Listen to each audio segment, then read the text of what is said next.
सकेगा। मात्र 6 घंटे में 296 किलोमीटर की दूरी रह गई। माफ कीजिए, चित्रकूट से दिल्ली पहुंचा जा सकेगा। 14 नए मेडिकल कॉलेजेस पर उत्तर प्रदेश के अंदर काम चल रहा है और ये देखिए बड़ी संख्या में कितने सारे लोग इस संबोधन और इस उद्घाटन के मौके पर उपस्थित थे।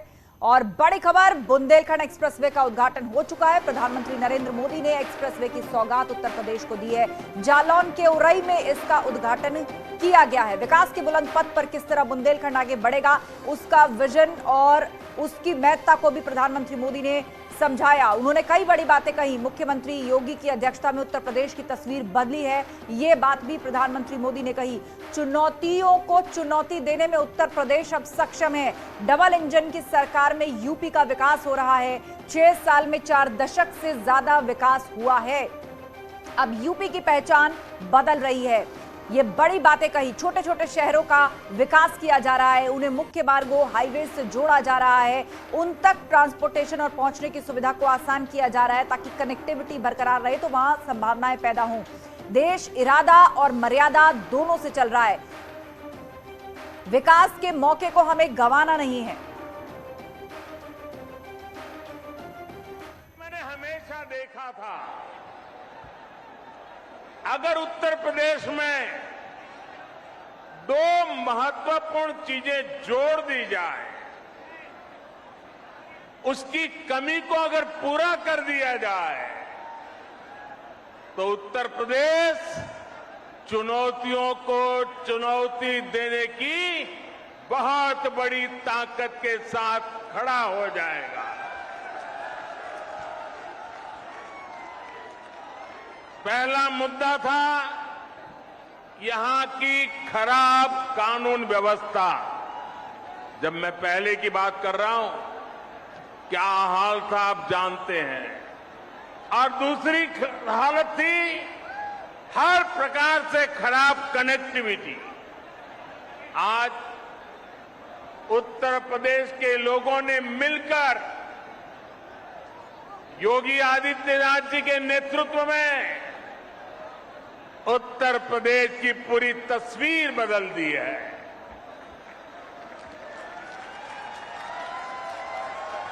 योगी जी के नेतृत्व वाली सरकार में कानून व्यवस्था भी सुधरी है और कनेक्टिविटी भी तेज से सुधर रही है।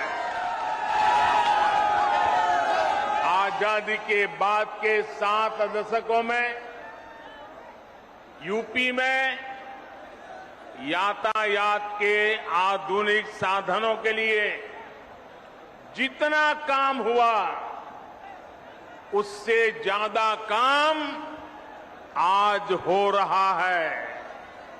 मैं आपसे पूछ रहा हूं, हो रहा है कि नहीं हो रहा है? हो रहा है कि नहीं हो रहा है?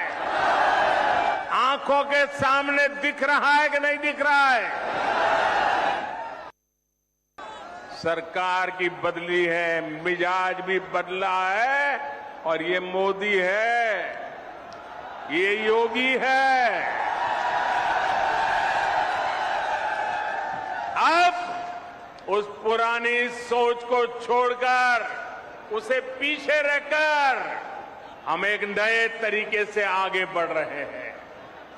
साल 2017 के बाद से उत्तर प्रदेश में कनेक्टिविटी के जो काम शुरू हुए, उनमें बड़े शहरों के साथ ही छोटे शहरों को भी उतनी ही प्राथमिकता दी गई है।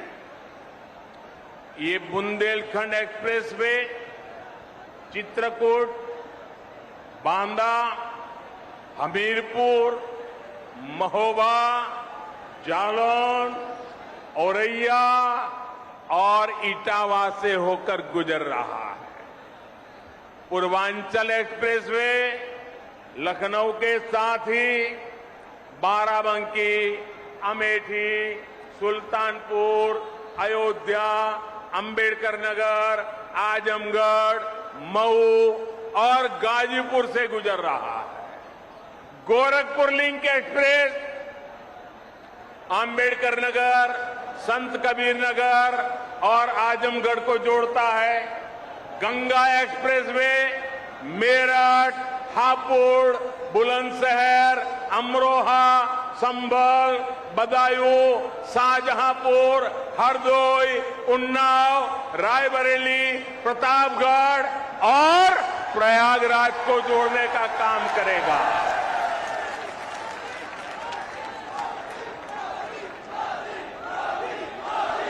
दिखता है कितनी बड़ी ताकत पैदा हो रही है। उत्तर प्रदेश का हर कोना नए सपनों को लेकर के, नए संकल्पों को लेकर के अब तेज गति से दौड़ने के लिए तैयार हो चुका है। और यही तो सबका साथ है, सबका विकास है। बुंदेलखंड की गौरवशाली परंपरा को समर्पित है। जिस धरती ने अनगिनत शूरवीर पैदा किए, जहां के खून में भारत भक्ति बहती है, जहां के बेटे बेटियों के पराक्रम और परिश्रम ने हमेशा देश का नाम रोशन किया है, उस बुंदेलखंड की धरती को आज एक्सप्रेस वे का ये उपहार देते हुए उत्तर प्रदेश के सांसद के नाते, उत्तर प्रदेश के जनप्रतिनिधि के नाते मुझे विशेष खुशी मिल रही है। तो विकास के पथ पर बुंदेलखंड कैसे आगे बढ़ेगा, इसका मंत्र आज प्रधानमंत्री मोदी ने मंच से दिया है। चर्चा के लिए हमारी सहयोगी शीनम हमारे साथ जुड़ी हुई हैं। शीनम, आपने पूरे बुंदेलखंड एक्सप्रेसवे का जायजा लिया है, आपने खुद यात्रा की है और ये दिखाया भी है कि यदि आप चाय, कॉफी या पानी का एक ग्लास अपने गाड़ी में रख दें और सरपट रफ्तार से गाड़ी को भगाएं तो वो भी नहीं छलकेगी। मतलब इतना मजबूत, इतना स्मूथ और इतना रिकॉर्ड समय के अंदर बन करके ये तैयार हुआ है एक्सप्रेसवे। तो आज प्रधानमंत्री मोदी के संबोधन के बाद वहां की जनता कितनी उत्साहित दिखी और भविष्य के लिए अब उसकी क्या उम्मीदें हैं बुंदेलखंड के विकास को लेकर?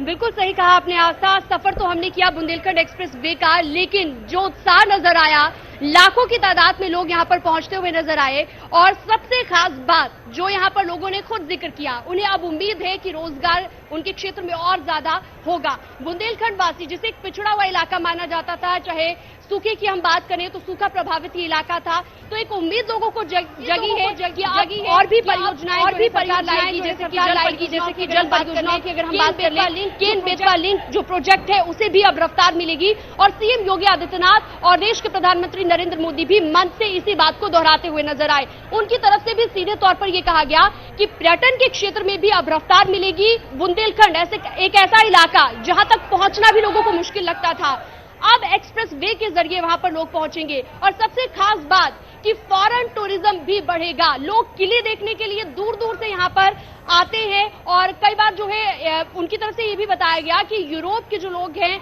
वो किले देखने के लिए आते हैं, लेकिन बुंदेलखंड में अगर हम झांसी की बात करें या फिर चित्रकूट की बात करें, कई ऐसी आस्था के केंद्र हैं, पर्यटन नगरी भी उन्हें बनाने की बात कही गई है।